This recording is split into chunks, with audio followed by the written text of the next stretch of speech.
Hi everyone, and welcome to today's webinar, Compliance Moving Forward. I'm Lois Engström, the Marketing Manager here at ClauseMatch, and today I'm joined by my colleague, Danny Gao, who's going to be moderate our panelist of industry experts. But before I hand it over to Danny, let's just quickly cover two key items. This webinar is live. That means that you all have an opportunity to ask the panelist a question. You could do so by typing a question in on the right-hand side of your screen. This webinar is being recorded. That means that all of you who have signed up to watch us live today will receive an email later with a link to the recording. So you can either rewatch it, or you could share it with a colleague or share it with a friend. So that's the updates from my side. I'm really looking forward to this discussion today. I hope you all will enjoy it. So Danny, I'm going to pass it over to you now to introduce the topic and the speakers. Thank you, Lois. And I'll firstly ask our speakers to come off mute so they don't try and speak before. But thank you, Lois, and welcome everyone to today's webinar. I hope at least some of you are enjoying the sunshine whilst listening to this today. We have a truly global audience of compliance and technology professionals around the world. And I know from some of the questions we've received, you are eager to learn more about what you can do to help the businesses you work for or with and the teams in the new normal. We will focus on three main topics that have come through the questions so far.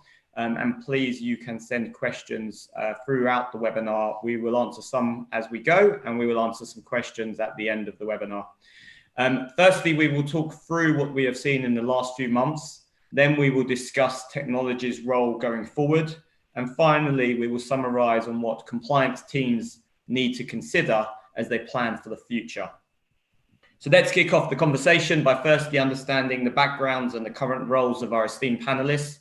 So let's start with Rose, and then we'll go to Evgeny, Mark, and Vasil to introduce yourselves and your background. Thank you, Danny.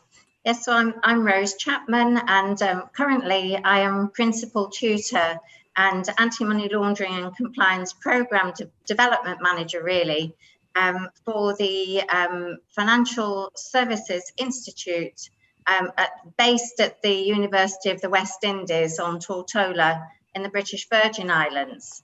Now, this is a role that requires me to prepare from legislation and some from courses prepared by the International Compliance Association for industry players and the regulators. So the Financial Services Commission and the Financial Intelligence Unit here as well. So going well, very busy, great. And I've come from a career as a compliance, head of compliance ultimately, global head of compliance ultimately for a company called Travelport, which was a travel technology company suffering hugely now, as it happens, of course, with this awful virus. But they have financial services too. So I've been through several sectors of the industry, working my way up to global head of, and holding the controlled functions of compliance officer and money laundering reporting officer along the way. So I'm very happy to be here today, and I'm sure we're going to have a great webinar. Thank you, Rose. And hi, everyone. I'm Evgeny, the CEO and founder of ClauseMatch. And by background, I come from financial services industry, where I was working on legal and compliance and working on regulatory implementation and remediation projects since 2009. Hence why ClauseMatch was born, to help with my own frustrations when I was doing the job. And to help compliance professionals and compliance teams to work smarter and better, faster. Thanks, Jay, and hi everyone. My name is Mark Flinders. I'm a partner in the financial services business at PA Consulting Group. PA's a global consultancy organization of just short of 3,000 people. We work across 9 different sectors. Financial services is our largest private sector and fastest growing. Within that team, I look after our risk and compliance work. My background is in doing that for the last last 16 years. And as part of that, I've worked for just under 5 years at the UK regulators, so the Financial Services Authority, and later becoming the PRA and FCA. And more recently, I help regulated firms, predominantly global banks, to adopt new regulations and respond to regulatory fashions and interrogation points. Hello, Jay. Hi, everybody. Thanks for joining us on this webinar. My name is Vasily Foka. I'm a co-founder and a managing partner at Thales Capital. Thales is a London-based venture capital firm. Been 11 years investing in various technologies companies, and fintech, regtech, compliance tech, and legal tech were one of the core areas we've been investing in Series A, Series B, and C stages. And among our portfolio companies, we have quite established players like Avalara in tax automation. We have Darktrace and SensorNet in information security. We have companies in compliance like CloseMatch and Luminance. We have ID verification businesses, ID on Feeder, and a few others. So we've been very familiar with the space, and are super excited in terms of the prospects where the RegTech and compliance tech is offering to institutional investors and venture capital funds going forward, which I'm happy to share on this call. Brilliant, thank you. And it's great to have such a varied mix. We have regulators, compliance officers, consultants, solution providers, all discussing the same topic of moving forward on compliance today. So my first question is to all of you. We'll go in the same order we just provided introductions. We don't need to say we've lived in crazy times over the last few months, but we've obviously seen some positives and negatives changes off the back of those last few months. Can you all just share a bit of your experience of what you've seen over the last few months in relation to how compliance teams are working and what they have had to consider? And please share any stories of some of the challenges and opportunities as you do so. So Rose, I'll come to you first. Okay. So of course I've just started a new role here in Tortola, and having arrived here, this is a very friendly and personable place. Everybody wants to be friendly, see you in person and chat.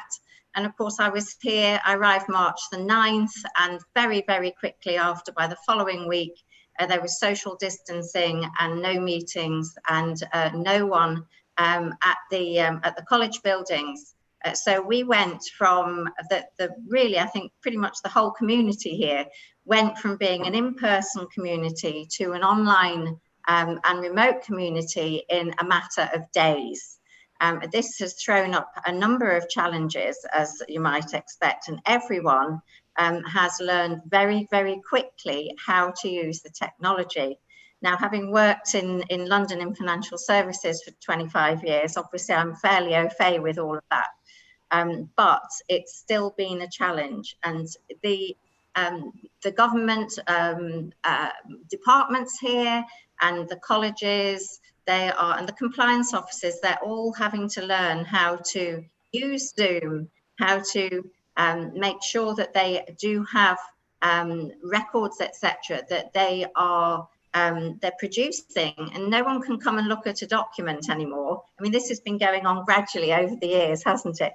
No one can come and see your documents. You have to have them online in a format in which they can be viewed from anywhere in the world, really, anytime.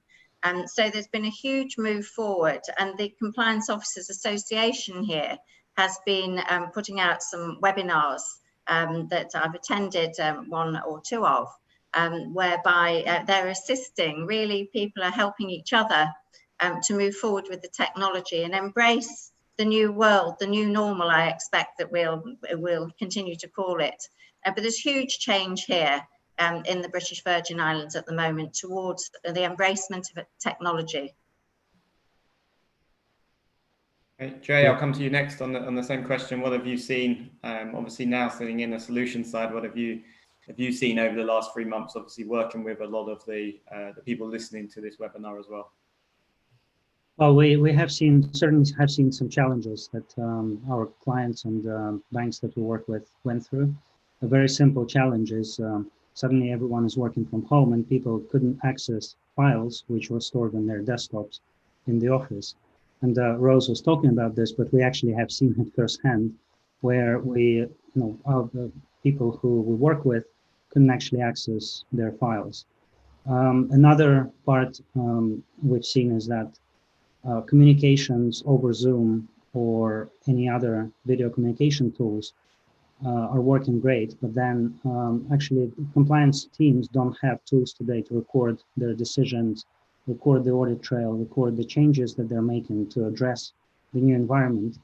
And that has posed problems with remote regulatory exams. It has posed problems with providing evidence because everything is remote now, and a lot of communication needs to be written, and for compliance teams specifically, needs to be written in a specialized, technology solution which provides that evidencing capability. And we have seen a rush towards new compliance projects where, enabling collaboration, enabling decision making and recording, but also enabling that view of the state of compliance of the organization, because previously that used to be spreadsheets and SharePoint, which is not really suitable anymore in the new world. Thanks. Mark, you're obviously, as an organization and personally working with a lot of different companies, I'm sure you've seen firsthand some of the changes we've seen over the last few months in organizations. Not just technology, we're going to come on to technology, but it'd be good to hear a little bit more around the people side and the structure side as well. Yeah, absolutely. So I'd probably pick out 5 things, and the first one, has to be remote working, like Rose and Jay has mentioned, and really, the decreased proximity of compliance staff from the business staff that they're working with, and it making that more challenging to maintain the same level of business engagement that compliance staff like to have. Particularly in the markets business, we see a lot of compliance staff actually sitting on the market floors with the traders, and although that is still happening in isolated pockets, it's obviously not happening as much. So that accelerated use and adoption of collaboration tools and different ways of maintaining that engagement with the business has to be the first thing. The second thing I would say is the frequency, nature and focus of interactions between compliance and the regulators that they're working for. So we've seen a lot of interactions obviously become remote with the regulators, where a lot of meetings before would have been face to face. The nature of those interactions are less consistent as they were before. So there's a lot more interaction on ad hoc topics, as the regulators need to find out certain things relatively quickly, and compliance teams need to respond to that. There's been a big shift in the priorities of regulators, so a lot of their regular meetings will have stopped and been replaced by particular other focuses, but whilst also continuing to focus on big programs like LIBOR. And there's been a massive increase in the amount of management information that regulators are asking compliance teams to provide on a relatively short basis. I'd say that the third thing that's been causing a challenge is all of that has been happening whilst there's been a continued focus on a lot of the existing compliance initiatives. So things like the LIBOR program, things like people getting ready for Brexit in the UK in particular, haven't gone away, and that's kind of causing a very kind of peak in workload for compliance teams. The fourth one is the business that the compliance teams are supporting is changing at a rapid pace to also respond to this crisis.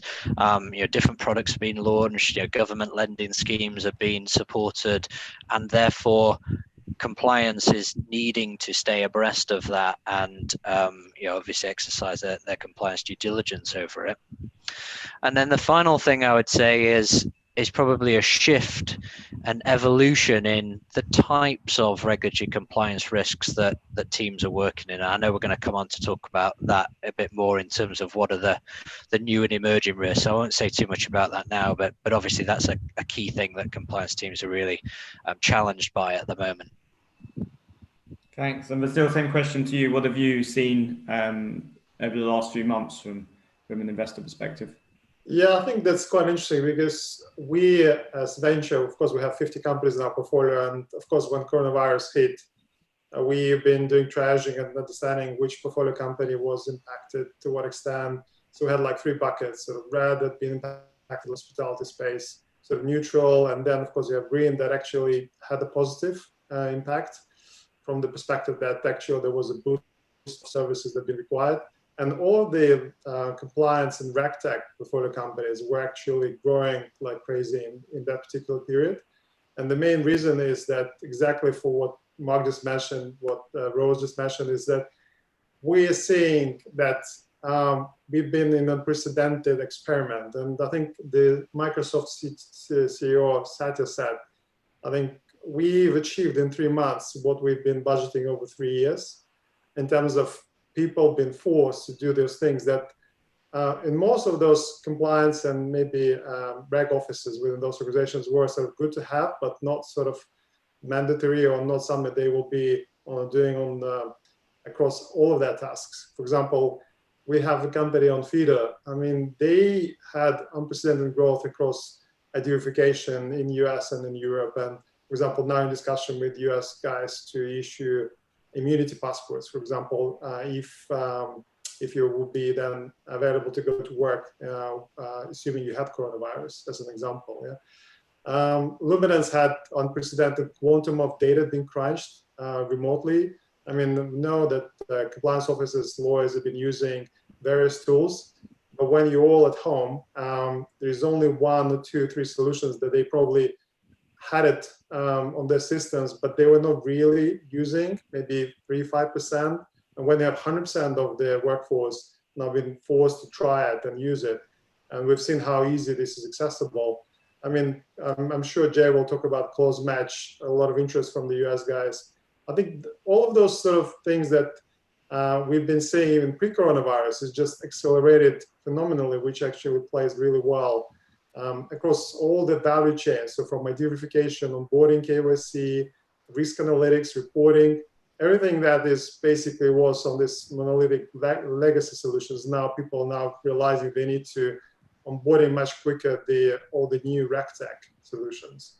Another thing which we've seen is that the RegTech and compliance has seen huge budgets being allocated. So we already know that the compliance is probably about 15 to 25% of various costs within the larger financial institutions already. And I think, of course, for them, the only way to go and reduce those costs is actually to onboard this RegTech. And I think the forecasts that we've seen in terms of what people are expecting, in terms of quantum of the checks, for example, on KYC, is to go 10 times by 2023. And of course, this all been pushed by all the new technologies to be used. So I think we believe this is what we've seen like fintech revolution post 2009. I think this is probably another wave we'll see in compliance and RegTech that is taking place these days. Great, thank you. And Jay and Mark, I'm going to pick up on a couple of points you just said before. I can see the panel is itching to talk about technology, so we're going to come to technology in a lot more detail. Before we do that, Jay, maybe I'll come to you first, but we're clearly living in different times. That's an obvious, and we will see more remote working. I think that's clear. What's unclear is to what degree remote working versus office-based working we'll see going forward. But what new risks do you foresee? And more importantly, how do we control these going forward? How do we control the risk related to more remote working, more remote teams, etc., from a compliance perspective? I would say, well, from what we've seen is one of the major risks that I'm seeing personally is the budgets being delayed for technology deployment in compliance and risk. And actually institutions falling behind the times. purely because, pausing right now is actually a huge risk, because right now is a great time to reevaluate projects, reevaluate the innovation that is required, because people have more time to focus and more time to actually work on these projects. And we have seen, for example, in the US, Department of Justice just released, a guidance on compliance technology, and the fact that banks need to adopt compliance technology because doing compliance and reporting compliance in a way that they've been doing it for the last many years is not suitable anymore, especially with people working remotely. And Mark mentioned MI information is being more and more asked by regulators. That information cannot be collected today if that information is sitting in emails, spreadsheets, and Word documents. And specifically, we've seen a lot of interest in, renewed interest in policy management software. And that is, everyone realized that, okay, we need to brush off the business continuity plans, disaster recovery plans. We need to update them, communicate them to employees. And suddenly you realize that the systems are not suitable for that.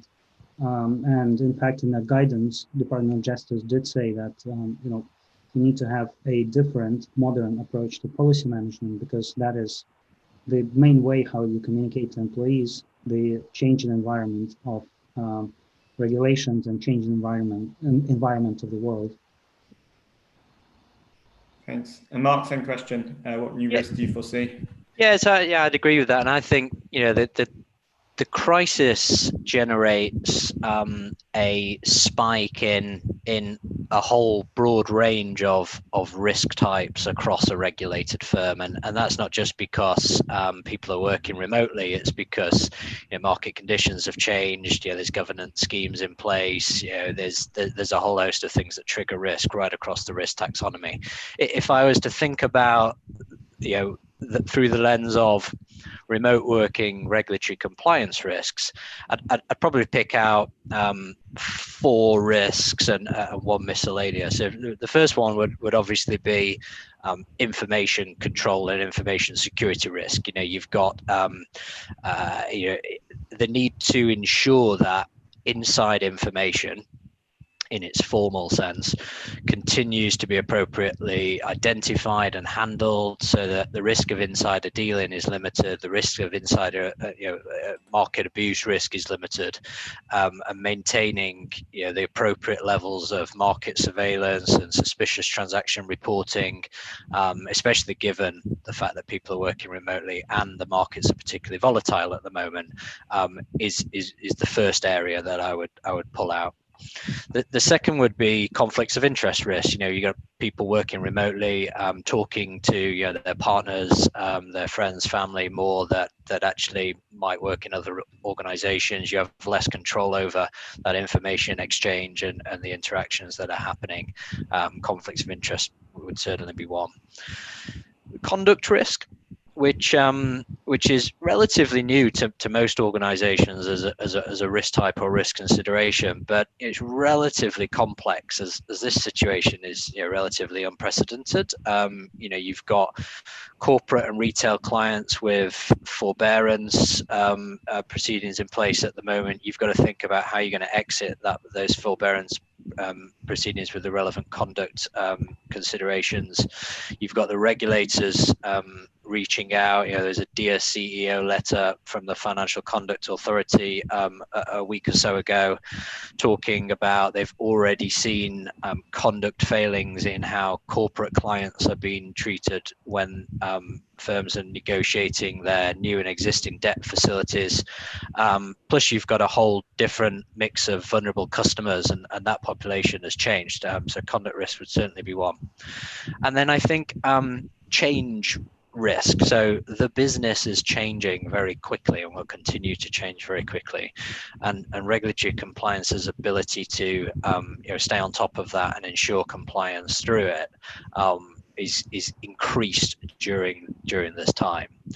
They are the 4, and I'd say that the kind of 5th miscellaneous one has to be just the people risk within the compliance department itself. You know, you've got teams now that are going to be working remotely for a prolonged period of time, and you know, managing the morale, the fatigue, the resilience of that workforce, yeah, has to be on the agenda as well.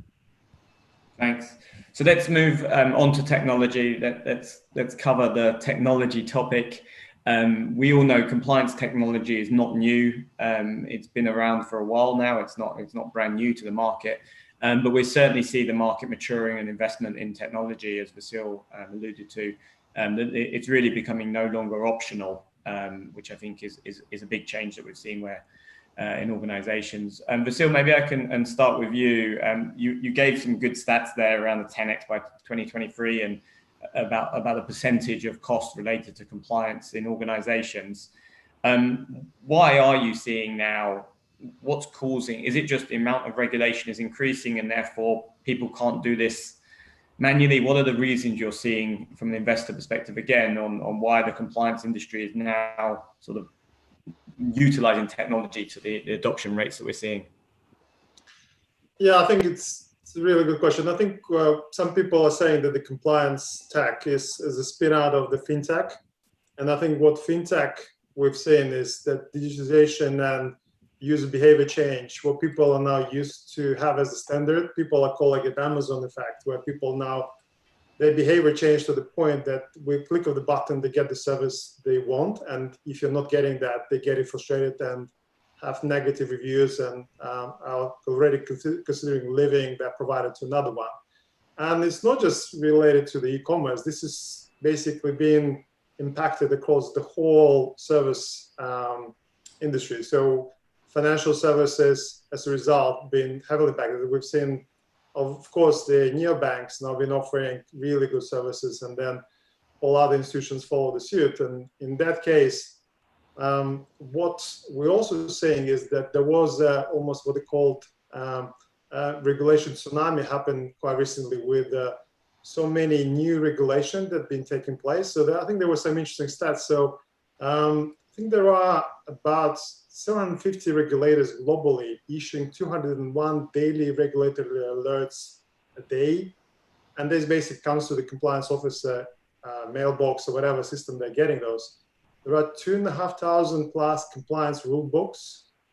If you think about the phenomenal quantum of penalties that have been issued, only in 2019 alone, we've seen 500% increase in the penalties that FCA issued to various financial players in the market. So if you think about it, there's like the pressure comes from multiple. So you want to reduce the time needed to client on board. You want fewer fines and litigation costs. You want to adopt new regulation faster. You want to improve the data analytics. You want to improve the regulatory reporting time. All of those things been pushed hard by the regulator. It's been an increasing number of and the complexity of this regulation is shifting that it's basically impossible to deal with the existing solution. So, and then from that perspective, RegTech was sort of getting traction, but I think we're now at that junction where it's not about good to have that tool or this tool. It's almost like if you don't have it, you're actually missing it out big time.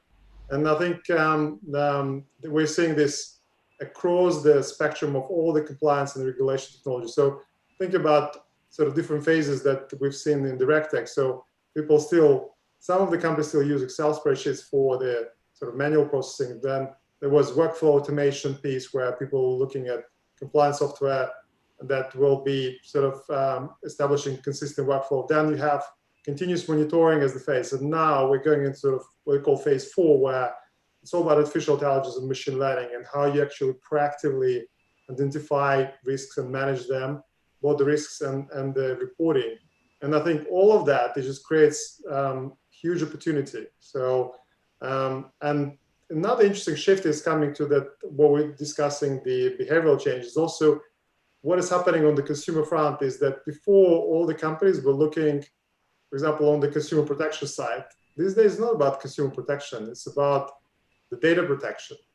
So now the models have changed. So now you have to sort of safeguard with the GDPR rules and all those new regulations coming in place, how to actually deal with this data. Before, for example, people focused on the capital regulation frameworks. Now people are saying, okay, now the trading is done mostly by various algorithms. How do you do algorithm sandboxing, and how do you actually comply that system with the regulation? People are now talking about API compliance. Before it was reporting compliance. Now with open banking API, you have to be on the forefront of that change. So all of those new technologies and the startups that we're seeing and scale-ups manage to deliver better, quicker, and much more value-added services.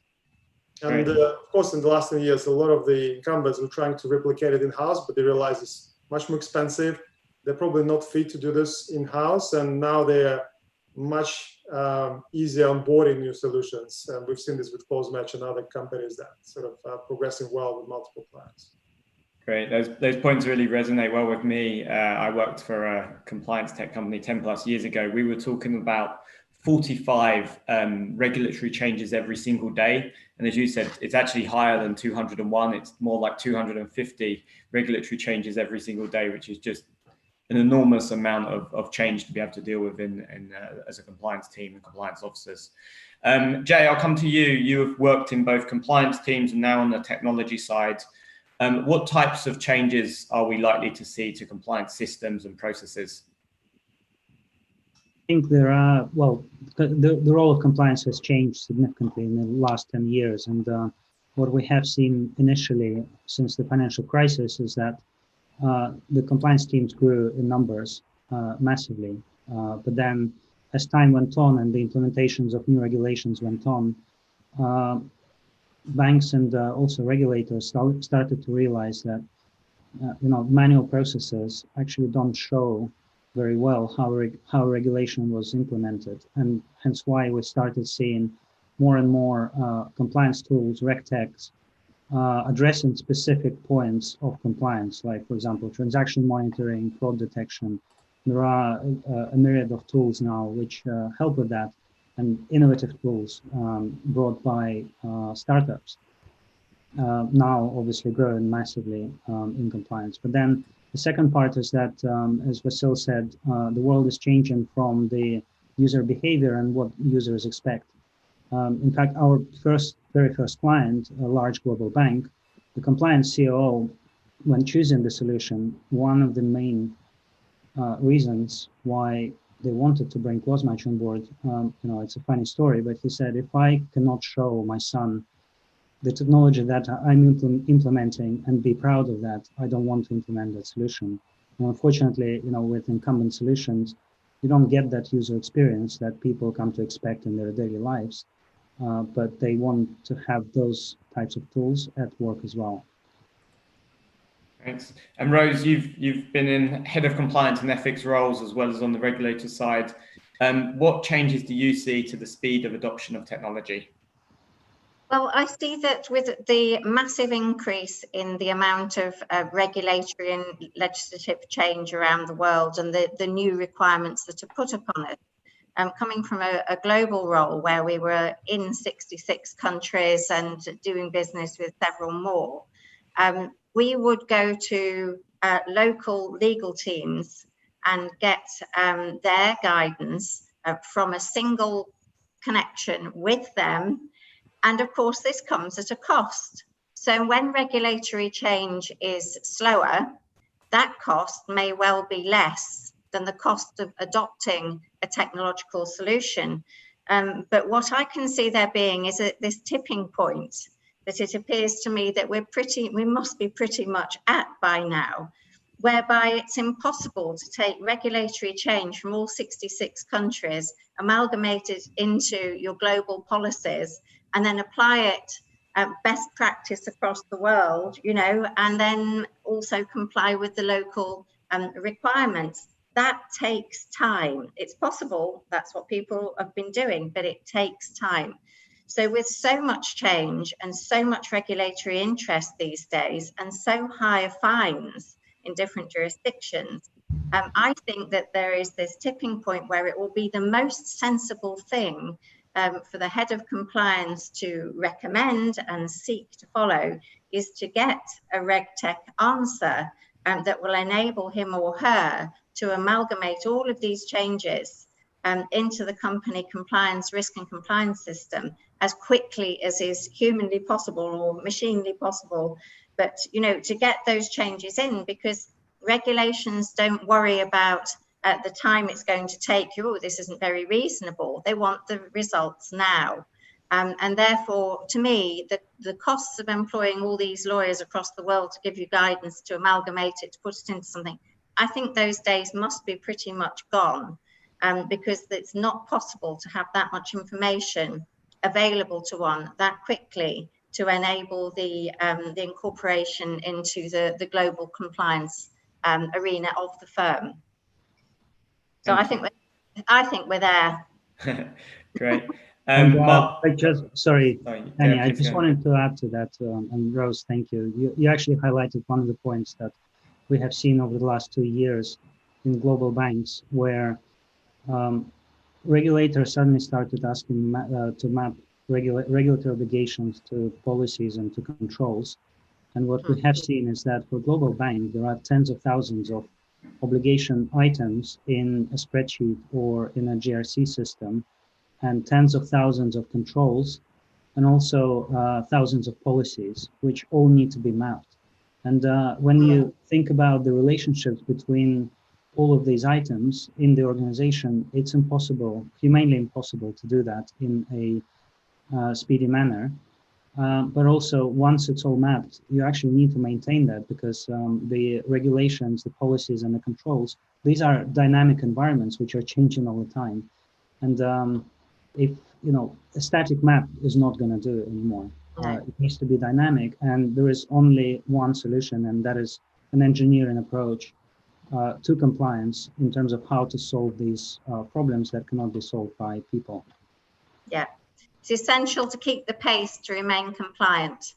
It's absolutely essential. If you can't keep the pace, you've lost it. Yeah, I always remember the quote, which is, if you think compliance is expensive, you should try non-compliance, which a lot of people I know now trying to use is when they're working on their business cases. I'm really conscious that the time has almost gone. I can't believe how quickly our discussion went, but I wanted to sort of wrap up, and then we'll have, please keep your questions coming in. There's quite a few that have come through already. Some I've tried to weave into the conversation so far, but others I'll wait and answer in a moment. So given the world has changed, and I think, Vasilia, as you stated, what we've seen in 3 months has sort of been 3 years. I've heard sort of between 3 and 10 years, actually, what's happened to the industry is what's happened in 3 months has happened between 3 and 10 years in terms of the speed of change. So my question to you all, and let's go down the line again, maybe Rose, we'll start with you, go to Jay, Mark and Vasily. What do compliance people need to consider going forward? And if you can give one piece of advice or one piece of comment to managing compliance going forward, then that would be great too. I think that the most essential thing is to embrace the bigger picture, not decide that it doesn't matter to you actually because your business hasn't changed. It does matter to you, it matters to your business. You need to move with those times and embrace that change. And I think it's going to be a huge leap of faith, perhaps, of people who are senior in their roles, who are concerned about the effects of adopting new practices that maybe won't work. But I think that that's the big challenge is still, for me, a people challenge, because you need your people to run your business. However, I think that the biggest challenges going forward are going to be still the adoption of the new tech, but hugely helped should the resources become available to implement. And of course, with this awful virus and the slowdown in many people's balance sheets and profits and losses, that's balancing all the wrong way, then what are they going to invest in? And they need to be making the decisions to invest in something that's going to keep them safe going forward, despite the current economic conditions. So that would be my input. Thanks. Jay, coming to you next. Yeah, from my side, I think one thing is, as one of our investors, former CEO of SunGard, said, in times of crisis like this, no idea is a bad idea. And it's when big leaps are made, and slowing down and putting things on pause, especially in areas as important as compliance, would actually be, I feel, detrimental to the industry. And this is something that, I say, rather than slowing down, reevaluate and double down on innovation, double down on technology, and double down on these projects, which in times which are slow can actually deliver a lot faster and better results to the organization. Yeah, I'd agree with those, Danny. I'd probably add, the three things that I'm talking to most of my clients about at the moment are, firstly, how do we embed the new things we need to do post-crisis into our day-to-day lives? So, things like providing management information to regulators, which has been ad hoc during the crisis, will no doubt become BAU going forward. Remote working probably won't continue to the extent it has, but will continue in some way, shape, or form. So how do we adjust to that? Transitioning out of the forbearance arrangements that we've been talking about might take several years. How do we kind of roll that in? And looking back at all the decisions that we made during the crisis and making sure that they were handled appropriately are all things that compliance people are going to need to tackle as they transition out of the crisis. So that would be the first one. The second one would be efficiency. So, as Rose said, all institutions are going to be under financial performance pressure. Compliance teams have grown in the past. They don't have any less work to do, but they might be under pressure to do that with less people. So, increasing the use of automation technology, for example, chatbots, control automation, whatever it may be, increased use of workflow technology, looking at the use of more codifiable rules and policies internally that can be more automated in the first line are all things that my clients are exploring at the moment. And then the final thing is recognizing that the business is going to change, and a lot of businesses at the moment are looking at how they can increase their pace of change, increase their agility, even restructure around the delivery of value to their customers. And that is not just something which needs to happen in the business. The compliance teams that support those business lines need to consider what their future engagement is going to look like with how those business lines do business. And it's probably going to look and feel a lot different to how they interact today. And I think that that's something that should be at the forefront of the thinking around how compliance structures and operates going forward. Thank you. And finally, Vasil.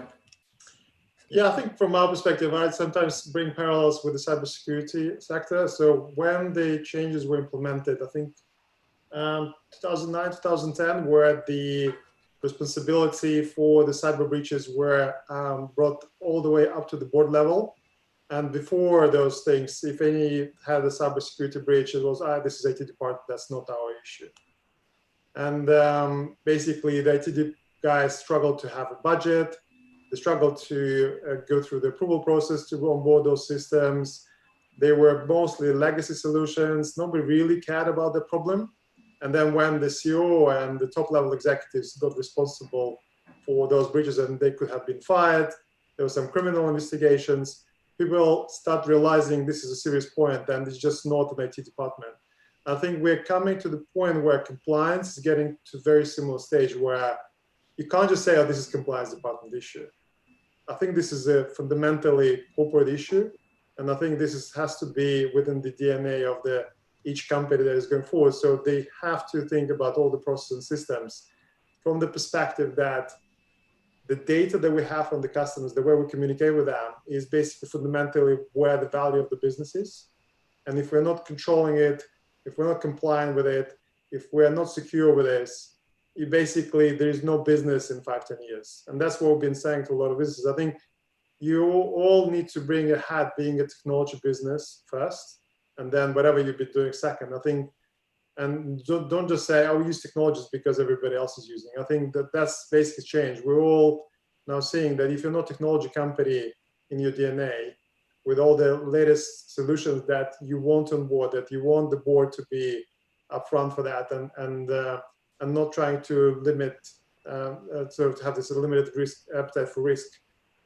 That all the way has to come from top level. But I think the regulator, the same with the cybersecurity, probably stepping up, and I think we will start seeing more and more of those things becoming almost like a must-have, and not something that is only just compliance department is looking after. I think that's where we see most of those actual budgets coming through now. And I think it's been really interesting discussion. I think about 70% of the questions have all been related to, I would call it the same topic, related to cost. Either we're getting more pressure as a compliance team. Maybe the revenues of the company are going down or have gone down over the last few months. We've had cost-cutting exercising over the last few months, but we still need to be spending more on compliance and on compliance technology. How do we prove, and what business cases do we need to do to make our organization realize that compliance technology needs to be invested in?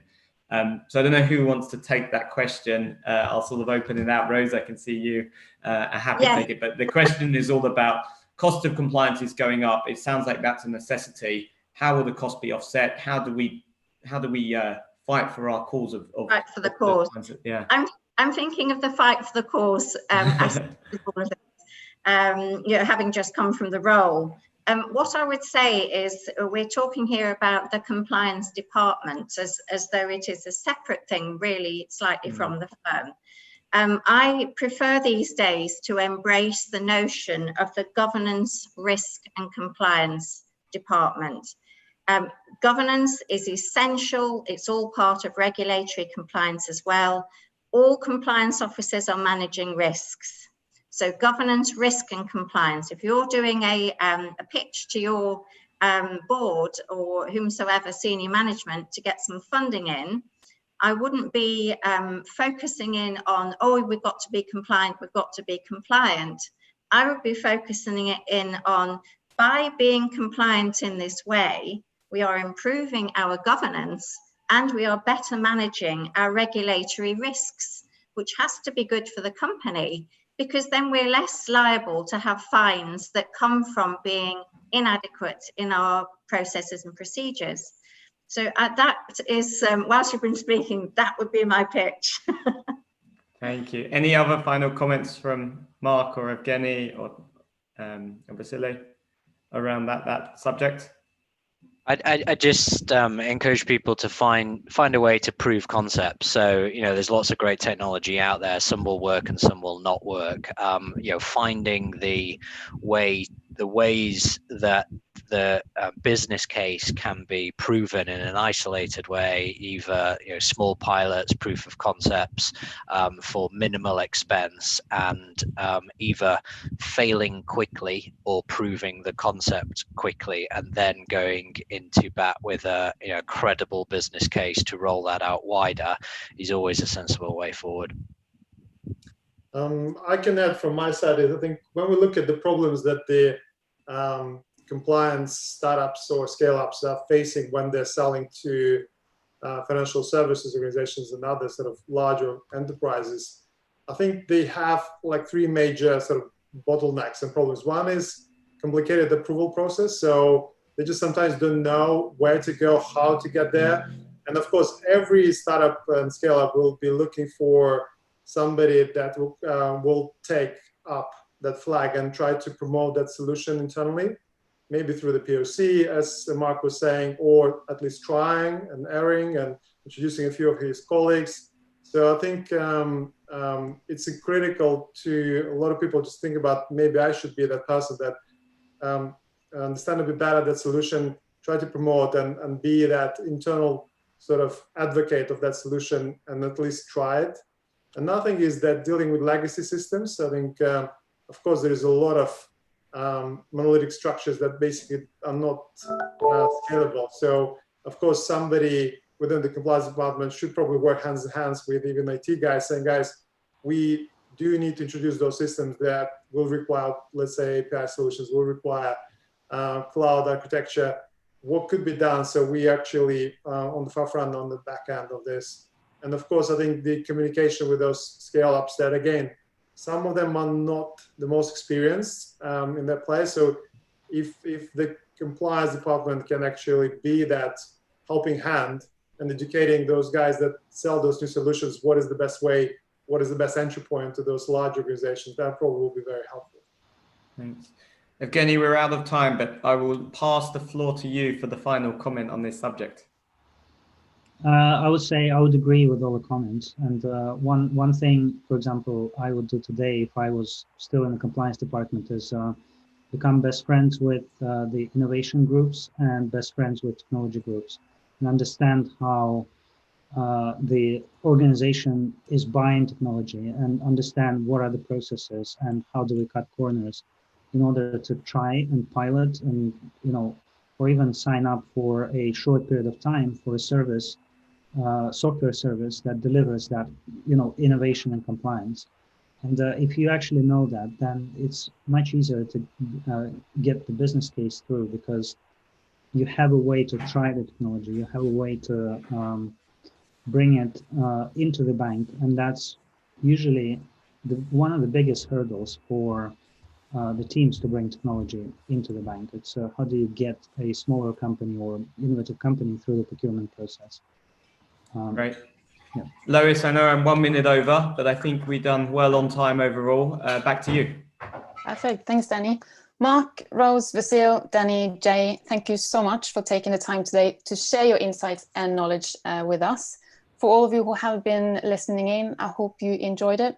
We are running these webinars pretty regularly, so please do check out closematch.com for the next ones. I hope to see you all there. Until then, please do take care and have a nice day.